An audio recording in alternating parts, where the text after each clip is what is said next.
Dear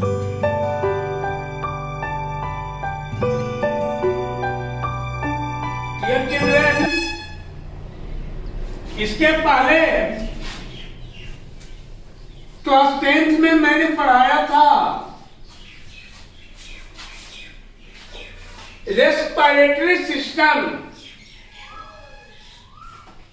जिसमें मैंने बताया था आपको एरोबिक और एनएरोबिक रेस्पिरेशन में अंतर।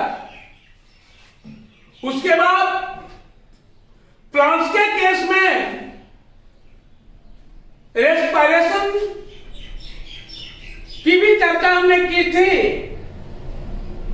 और उसमें हमने आपको यह बताया था कि लेंटिसेल और एस्टोमेटा प्लांट्स के रेस्पिरेटरी ऑर्गन्स हैं। और आज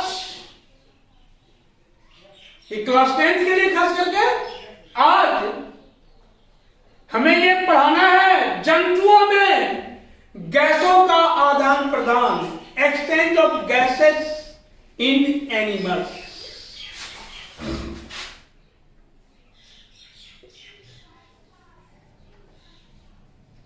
Exchange of gases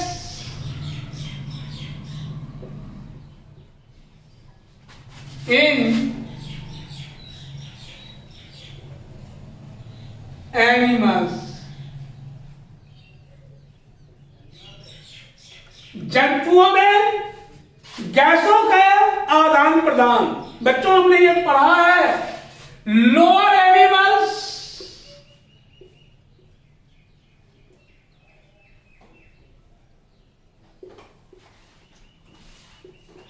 और हायर एनिमल्स।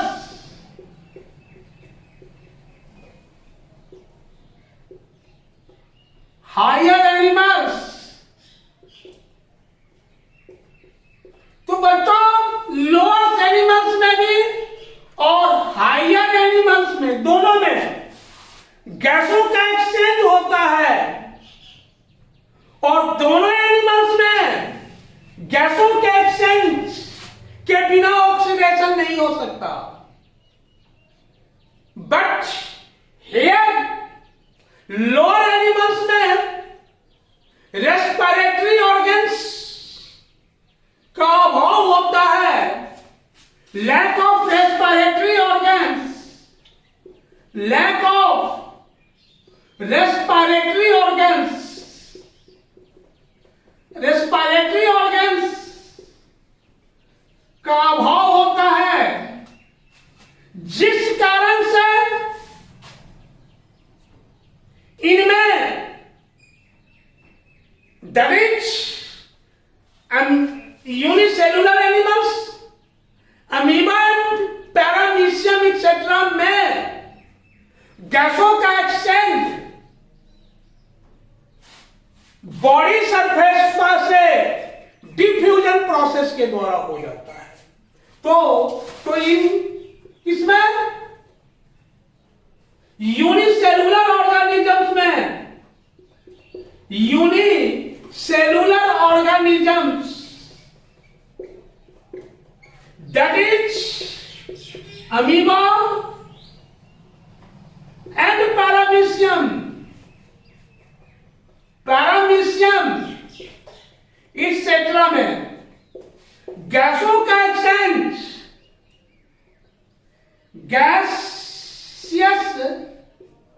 गैसियस एक्सचेंज किस प्रोसेस के द्वारा?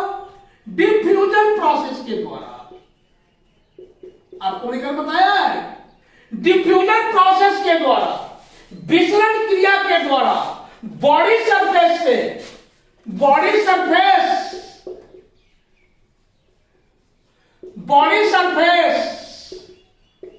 होता है बच्चों।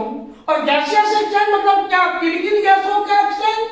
तो CO2 का एक्सचेंज और O2 का एक्सचेंज। CO2 का एक्सचेंज और O2 का एक्सचेंज ये इंट्रेंस एंट्री होता है और ये इजाइट निकास होता है इसका बॉडी से, प्रत्येक एनिमल से। तो बच्चों हमने देखा कि लोअर एनिमल्स में खास करके यूनिसेलुलर एनिमल्स, एक कोशिकीय जंतुओं में गैसों के एक्सचेंज के लिए कोई स्पेशल ऑर्गन बॉडी में नहीं डेवलप होते हैं, बट उनमें रेस्पिरेशन प्रोसेस डिफ्यूजन के द्वारा बॉडी सरफेस से हो जाता है। बच्चों ये क्लियर है आपका। और चूंकि इन लोअर एनिमल्स के अपने लाइफ प्रोसेस को चलाने के लिए मिनिमम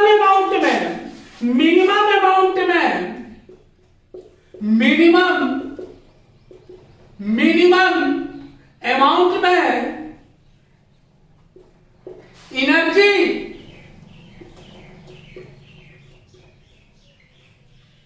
का रिक्वायरमेंट होता है, आवश्यकता होता है बच्चों। आप इस चीज को याद रखो।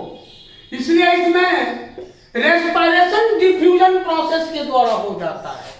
तो अभी हमने देखा कि लोअर ऑर्गेनिजम्स में respiratory organs does not develop, और रेस्पिरेशन प्रोसेस बॉडी सरफेस से डिफ्यूजन प्रोसेस के द्वारा हो जाता है बच्चों। अब है आपका ये हायर एनिमल्स में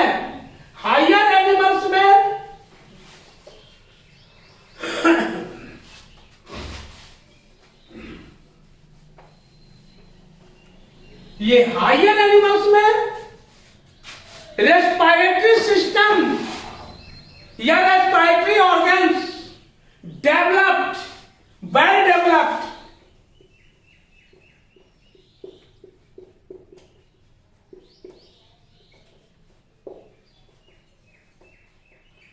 ऑर्गन्स डेवलप्ड, इसमें विकसित होते हैं, श्वसन इसमें विकसित होते हैं बच्चों। और खास करके इसमें भी दो तरह के हायर एनिमल्स हैं, एक उस श्रेणी के हायर एनिमल्स और एक लोअर श्रेणी के हायर एनिमल्स। तो लोअर श्रेणी और हायर श्रेणी के एनिमल्स, लोअर श्रेणी के एनिमल्स। बच्चों आप याद रखोगे, लोअर श्रेणी के एनिमल्स में भी रेस्पिरेटरी ऑर्गन्स का ये कम विकसित होना, और इसमें भी रेस्पिरेशन प्रोसेस डिफ्यूजन प्रोसेस के द्वारा रेस्पिरेशन डिफ्यूजन, ये लोअर श्रेणी के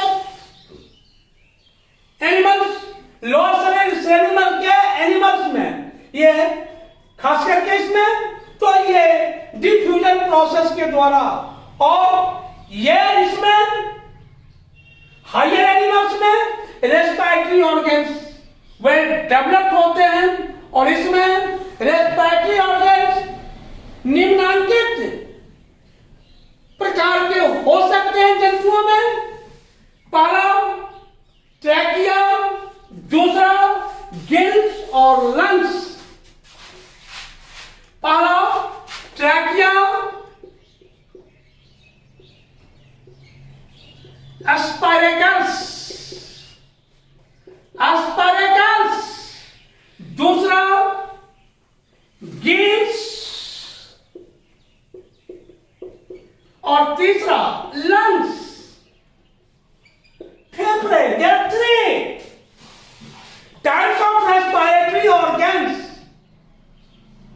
in higher animals,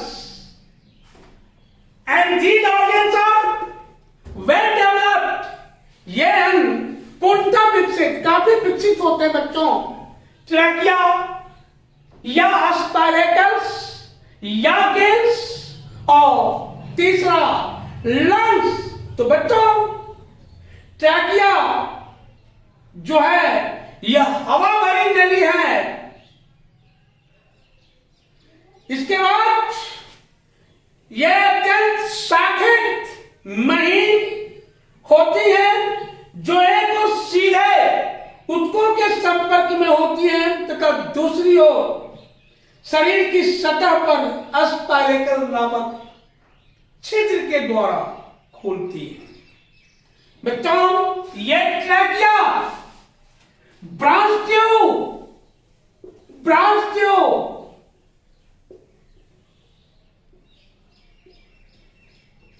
ट्यूब शाखित नली है। इसके बाद ये ट्रैकिया फिलअप विथ एयर, हवा से भरी होती है, फिलअप विथ एयर। इसके बाद इस ट्रैकिया में ये टीने या सॉफ्ट होते हैं, सॉफ्ट, और ये एक और बॉडी के छिद्र से अटैच होते हैं, अटैच बाय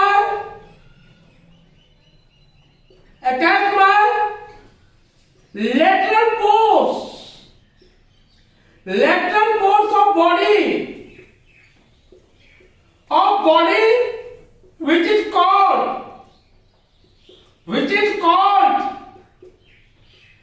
spiracles। ये बॉडी के पार्श्व छिद्र से अटैच होते हैं बच्चों, जिसे हम स्पाइरेकल्स कहते हैं। और दूसरी ओर डायरेक्टली सीधे contact with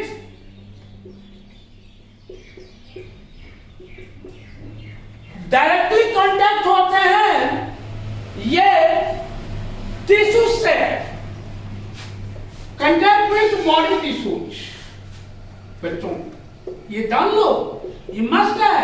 So, a spiracles is thin subtube in which air is filled. It is tube main छिद्र या एक और बॉडी के लेटरल पोर से अटैच होते हैं, जिसे स्पाइरेकल्स कहते हैं। और दूसरी ओर ये बॉडी के टिश्यू से डायरेक्टली कनेक्ट होते हैं, जुड़े होते हैं बच्चों। अब आप एक चीज और याद रखो कि ये सभी कीटों के रेस्पिरेटरी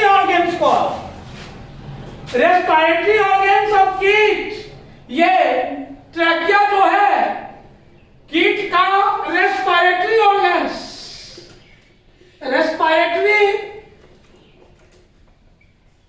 ऑर्गन्स ऑफ कीट या इंसेक्ट, ट्रैकिया कीटों का श्वसन अंग है बच्चों, याद रखो।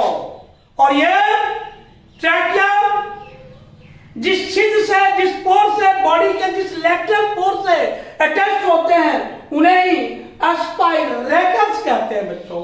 अब एक चीज अब यहां हमें ध्यान देना होगा कि कीटों के या इंसेक्ट में ट्रैकिया के द्वारा रेस्पिरेशन में गैसों का आदान प्रदान रक्त या ब्लड के माध्यम से नहीं होता।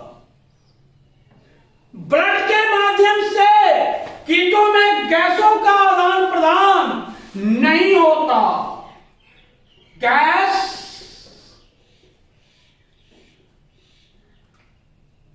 does not exchange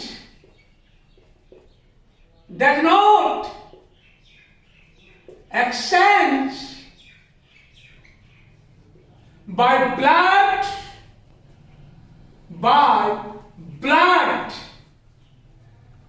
gas does not exchange by blood in insects।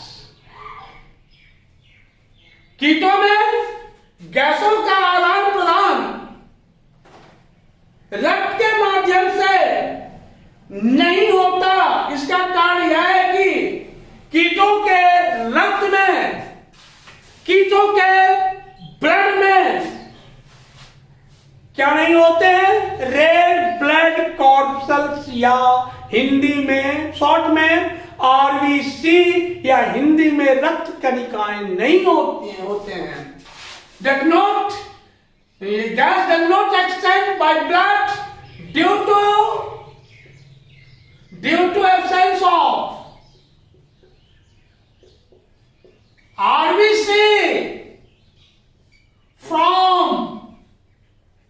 blood। इसलिए इंसेक्ट्स ब्लड जो होते हैं वह कलरलेस होते हैं। आपने कभी देखा है कीटों के ब्लड में कोई रंग देखा है? नहीं देखा होगा आपने। इसलिए कि इंसेक्ट्स के ब्लड में आरबीसी होते ही नहीं है। आरबीसी नहीं होने का मतलब उसमें आयरन नहीं होते हैं। आयरन नहीं होते हैं बच्चों, और आयरन के कारण ही ब्लड का कलर होता है, ब्लड का कलर रेड होता है। तो यहां तो आरबीसी है नहीं, इसलिए उनका ब्लड क्या होगा? कलरलेस।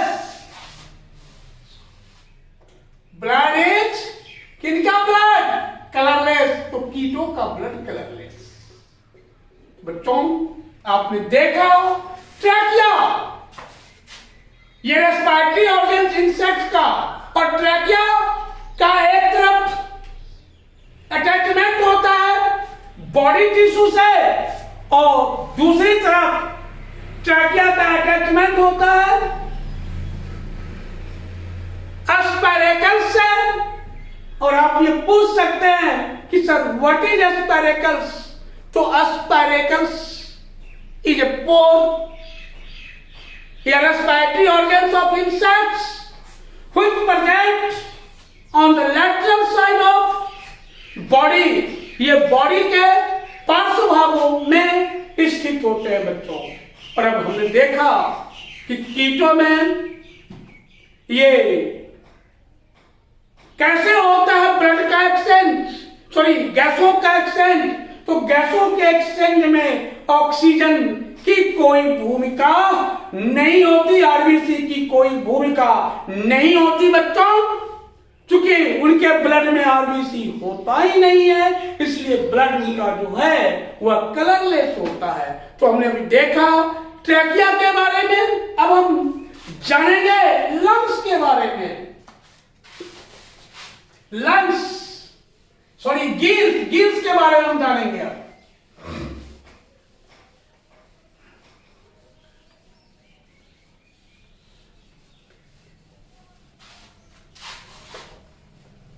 दूसरा रेस्पिरेटरी ऑर्गन है आपका gills.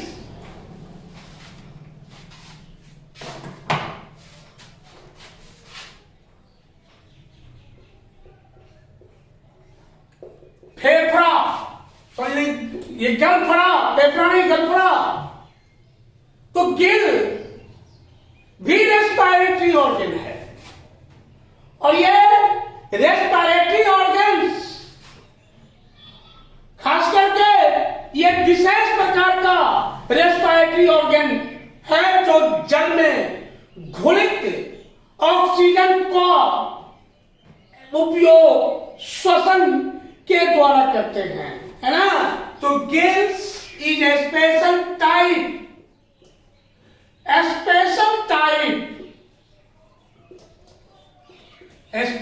Type of respiratory organ. Gill जो है ये विशेष प्रकार का रेस्पिरेटरी ऑर्गन्स है। गिल्स विशेष प्रकार का respiratory organs which always absorb dilute या solute या soluble oxygen from water, which always absorb soluble oxygen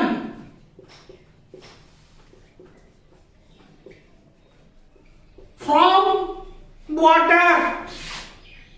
ये हमेशा जल से घुलित हुई ऑक्सीजन को अवशोषित करता है, और जल में CO2 रिलीज करता है, and release CO2 in water. ये दैट मीन्स गिल्स भी गैसियस एक्सचेंज में, गैसों के विनिमय में भाग लेते हैं बच्चों। आप याद रखोगे, ये जान लो, ये गिल्स खास करके फिशेस, जलीय जंतुओं का, एक्वेटिक एनिमल्स का, दैट एनिमल्स आपको हमने पढ़ाया है, एक्वेटिक एनिमल्स जो वाटर में रहने के लिए अडेप्टेड होते हैं, वैसे एनिमल्स को हम जलीय जंतु कहते हैं। तो एक्वेटिक एनिमल्स में ये गिल्स वेल डेवलप्ड होते हैं बच्चों। अब है कि प्रत्येक मछली के में गिल्स दो समूहों में पाए जाते हैं। सपोज करो कि it is a fish,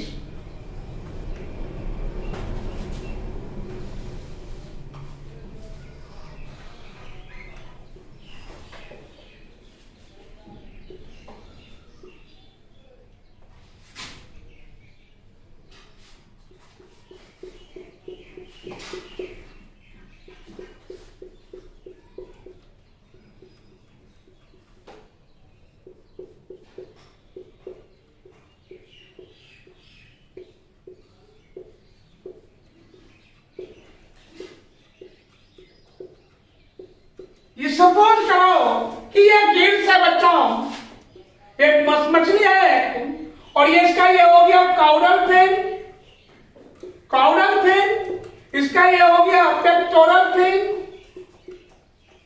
pectoral fin, इसका ये हो गया एनल फिन या पेल्विक फिन, पेल्विक फिन, और इसका ये स्केल हो गया, जिसको आप चिमटा बोलते हो, सब बोलते हो, स्केल। और यहां पर ये ओपर्कुलम, ओपर्कुलम नौकर की भाषा में ढक्कन, और इसी के नीचे लाल रंग का नेट लाइक स्ट्रक्चर होता है, जिस नेट लाइक स्ट्रक्चर को हम गिल्स बोलते हैं। गिल्स, इसके अंदर ओपर्कुलम के अंदर गिल्स, ये गिल्स, और ये जलीय जंतुओं में, टेरेस्ट्रियल एनिमल्स में नहीं, but only in aquatic animals में ये गिल्स पाए जाते हैं बच्चों। एक्वेटिक एनिमल्स में ये गिल्स पाए जाते हैं, जो घुली हुई ऑक्सीजन को एब्जॉर्ब करते हैं बच्चों। तो प्रत्येक समूह, एक गिल्स के प्रत्येक समूह सिर के लेटरल साइड में, आंख के ठीक पीछे स्थित होते हैं, लेटरल साइड में, ईयर के ठीक पीछे, ईयर, आईज के ठीक पीछे, आंख के ठीक पीछे, लेटरल साइड में ये गिल्स पाए जाते हैं बच्चों। प्रत्येक गिल में कई आगे से पीछे की ओर श्रृंखलाबद्ध तरीके से व्यवस्थित होते हैं, जिसे हम गिल लैमेली कहते हैं। Gill change, Gill arranging, arranging, श्रृंखलाबद्ध, arranging chain, arranging chain manner, which is called, जो कहलाता है, which is called Gill lamellae, जो गिल लैमेली कहलाता है, जिसे गिल लैमेली कहते हैं बच्चों। और ये गिल लैमेली या गिल एक बॉक्स के अंदर सुरक्षित होते हैं बच्चों। ये गिल लैमेली या गिल एक बॉक्स के अंदर, एक थैली के अंदर सुरक्षित होते हैं, जिस थैली को ओपर्कुलम भी बोलते हैं। तो ये ओपर्कुलम या गिल पॉच कहलाते हैं बच्चों। और ये गिल पॉच एक और एलिमेंट्री कैनाल के फारिंक्स में खुलता है और दूसरी ओर गिल लैमेली में खुलता है। तो ये गिल पॉच एक और फारिंक्स में और दूसरी ओर गिल लैमेली में खुलता है। गिल लैमेली में खुलता है बच्चों।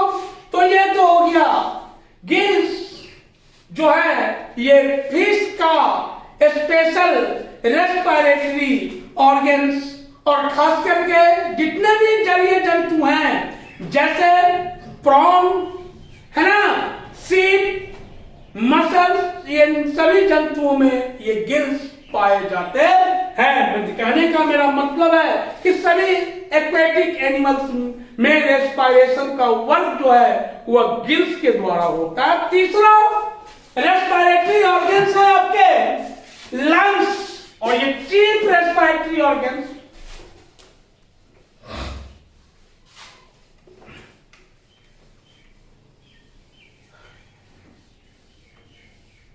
जैसे बताऊं, अब हम लोगों का अपना रेस्पिरेटरी ऑर्गन करना होगा तो हमें ये जानना चाहिए कि कौन कौन सा अंग मिलकर आपस में ये रेस्पिरेटरी सिस्टम का निर्माण करते हैं। Human respiratory system, human respiratory system, तो ह्यूमन रेस्पिरेटरी सिस्टम में निम्नलिखित ऑर्गन्स भाग लेते हैं।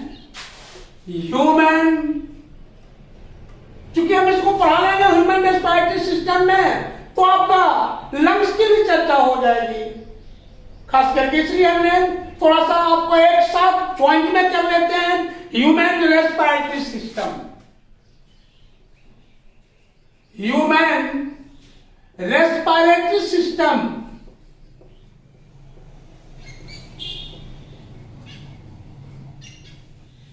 मानव श्वसन तंत्र, मानव श्वसन तंत्र। बच्चों, मानव श्वसन तंत्र को, मानव रेस्पिरेटरी सिस्टम के निर्माण में निम्नलिखित अंगों की भूमिका होती है। पहला है लैरिंग्स, लैरिंग्स, दूसरा है नॉस्ट्रिल, तीसरा ट्रैकिया, ट्रैकिया, और चौथा lungs. These organs forms a complex system which is called human respiratory system। पहला ऑर्गन्स इसका लैरिंग्स, दूसरा नॉस्ट्रिल, तीसरा ट्रैकिया, चौथा लंग्स। ये लैरिंग्स, नॉस्ट्रिल, ट्रैकिया, लंग्स। तो बच्चों ये सभी सिस्टम, जैसे ये लैरिंग्स आप देख रहे हैं, ये कैंटिलीवर में, इसे हम साउंड बॉक्स, ये box sound box, sound box जिस साउंड के वाइब्रेशन को कैच करता है, कैचिंग ऑफ साउंड वाइब्रेशन, जिससे हम आसानी से बोल सकते हैं। ये नॉस्ट्रिल, नाक के आगे इस सिंपल चीज है दो पोर्स, और वह पोर्स आपका नॉस्ट्रिल कहलाता है। इसी नॉस्ट्रिल से बॉडी के अंदर एटमॉस्फेरिक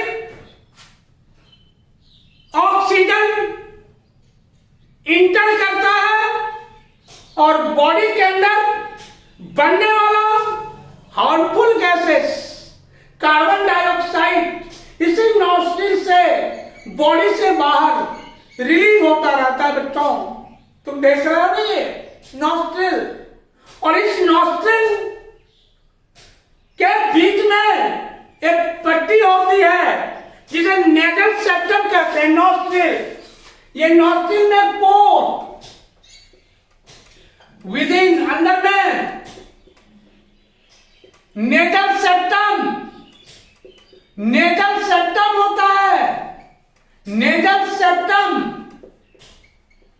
और ये नेजल सेप्टम में फिर क्या होता है, इस नॉस्ट्रिल के अंदर हेयर्स होते हैं बच्चों। तो जो हार्मफुल थिंग्स को हमारे बॉडी के अंदर प्रवेश करने से रोकता है, ये नॉस्ट्रिल हार्मफुल थिंग्स, ये नॉस्ट्रिल में पाए जाने वाले हेयर्स हमारे बॉडी के अंदर हार्मफुल थिंग्स को रोकने से, ये प्रवेश करने से रोकता है। It breaks harmful things of airs. और बच्चों इसके बाद है आपका ये नॉस्ट्रिल में एक प्लेट होता है जिसे हम कांची बोलते हैं, कांची। ये नॉस्ट्रिल में एक प्लेट होता है लेवल प्लेट सेक्शन में, उसको हम कांची बोलते हैं। तो ये तो बच्चों आपका हो गया। अब ये ट्रैकिया, ये भी ट्यूब लाइक स्ट्रक्चर, जो नेक रीजन में ट्यूब लाइक स्ट्रक्चर है ट्रैकिया, और ये नेक रीजन में पाए जाते हैं। नेक रीजन में गर्दन के क्षेत्र में ट्रैकिया, और यही ट्रैकिया जब बढ़ता है, ये ट्रैकिया सिलिएटेड एपिथेलियम का बना होता है। सिलिएटेड एपिथेलियम, ये सिलिएटेड एपिथेलियम का ट्रैकिया बना होता है बच्चों, याद रखो। ये ट्रैकिया सिलिएटेड एपिथेलियम का बना होता है, और इस ट्रैकिया में ये नीचे की ओर आता है तो एक पॉच लाइक स्ट्रक्चर बनाता है, जिस पॉच लाइक स्ट्रक्चर को हम लंग्स बोलते हैं। लंग्स, तो लंग्स आपका स्पॉन्जियस स्ट्रक्चर, लंग्स आपका, फेफड़े आपका स्पॉन्जियस स्ट्रक्चर है, और इसका आकार स्पॉन्जी होता है, और कलर गुलाबी कलर के, पिंक कलर के।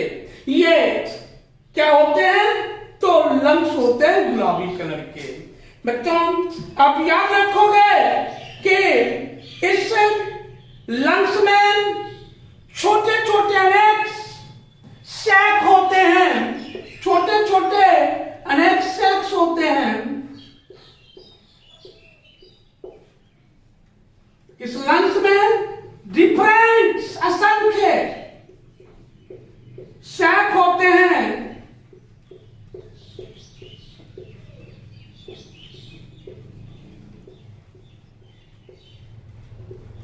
जिस सैक को हम बोलते हैं एल्वियोलाई, एल्वियोलाई, एल्वियोलाई, एल्वियोलाई या वायु कूपिका, एल्वियोलाई या वायु कूपिका बोलते हैं बच्चों। और आपके फेफड़े मनुष्य की थोरेसिक कैविटी में स्थित होते हैं। और अभी हम आपको बताया है कि ये स्पॉन्जी पिंक कलर के समान और सैक लाइक स्ट्रक्चर होते हैं। ये कैसा? स्पॉन्जी पिंक लाइक, गुलाबी रंग के, पिंक कलर के, और and light within pleural cavities of body, pleural cavities of body, body के प्लूरल कैविटीज में, थोरेसिक कैविटी में। और बच्चों ये एयर सैक्स जो है ये डिफरेंट नंबर्स में होते हैं। फेफड़ा और प्लूरा के बीच म्यूकस जैसी रचना होती है, जो फेफड़े के फैलने और सिकुड़ने में वास्तविक रूप में आने में मदद करता है। तो म्यूकस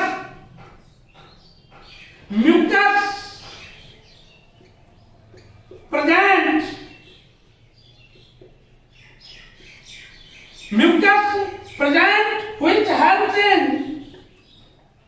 which helps in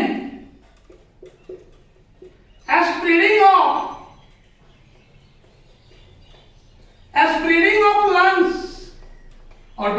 आप जान लो कि आपके रेस्पिरेटरी सिस्टम में दो लंग्स होते हैं बच्चों, और लंग्स में डिफरेंट एयर सैक होते हैं, जिस एयर सैक को हम एल्वियोलाई बोलते हैं। और ये फेफड़े के प्लेयूरा और उनके कैविटी में एक विशेष प्रकार के पदार्थ पाए जाते हैं, जिस पदार्थ को हम म्यूकस बोलते हैं। और इसी म्यूकस के कारण फेफड़े जो हैं वह फैलते और सिकुड़ते हैं। फेफड़ों की संख्या ह्यूमन बॉडी में 2 होता है बच्चों, याद रखोगे। और फेफड़ा हमारा चीफ रेस्पिरेटरी ऑर्गन, फेफड़ा हमारा चीफ रेस्पिरेटरी ऑर्गन है बच्चों। ये मोस्ट इंपॉर्टेंट रेस्पिरेटरी ऑर्गन्स। जैसे बच्चों ये फेफड़ा लेता है ट्रैकिया के द्वारा, ये नॉस्ट्रिल के द्वारा लिया गया ऑक्सीजन, नॉस्ट्रिल के द्वारा लिया गया ऑक्सीजन O2, और फेफड़ा के ब्लड में हीमोग्लोबिन, ये फेफड़ा के ब्लड में है हीमोग्लोबिन बच्चों। और ये हीमोग्लोबिन जो है फेफड़ा के ब्लड के, वो ऑक्सीजन से तुरंत कंबाइन कर लेता है, और कंबाइन करके बच्चों ऑक्सी हीमोग्लोबिन HbO2 बनाता है। ऑक्सी हीमो, इसको क्या पढ़ेंगे बच्चों? ऑक्सी हीमोग्लोबिन पढ़ेंगे इसको। और ये ऑक्सी हीमोग्लोबिन ब्लड के द्वारा, with the help of blood, body के with the help of blood, एक फॉर्म it arrives, पहुंचता है in the different organs of body, और बॉडी के डिफरेंट ऑर्गन में बनने वाला, इस प्रकार बच्चों बॉडी के विभिन्न अंगों को ऑक्सीजन मिल जाती है, और बॉडी के विभिन्न अंगों में बनने वाला CO2 जो आपके बॉडी के ऑर्गन्स के लिए या आपके लिए या होल बॉडी के लिए हार्मफुल होते हैं, उन्हें भी शरीर से रिलीज होना अनिवार्य है। तो ये ब्लड का हीमोग्लोबिन और कार्बन डाइऑक्साइड CO2 ब्लड के हीमोग्लोबिन से कार्बन डाइऑक्साइड तुरंत संयोजित हो जाता है, और यह कार्बो ऑक्सी हीमोग्लोबिन, कौन सा oxy haemoglobin? HbCO2 कार्बो oxy haemoglobin का निर्माण करता है। कार्बो ऑक्सी कार्बो ऑक्सी हीमोग्लोबिन का निर्माण करता है बच्चों। तो हीमोग्लोबिन में ऑक्सीजन के साथ जितना या कार्बन डाइऑक्साइड के साथ जितना संयोग करने की क्षमता है, वो उतना जल्दी टूट भी जाता है। जितनी जल्दी कंबाइन होता है उतनी जल्दी वह टूटता ही है, टूट भी जाता है। तो ये कार्बो ऑक्सी हीमोग्लोबिन ब्लड के माध्यम से कहां आते हैं? लंग्स में आते हैं। लंग्स में आ गए CO2, फिर ये CO2 कहां आएंगे?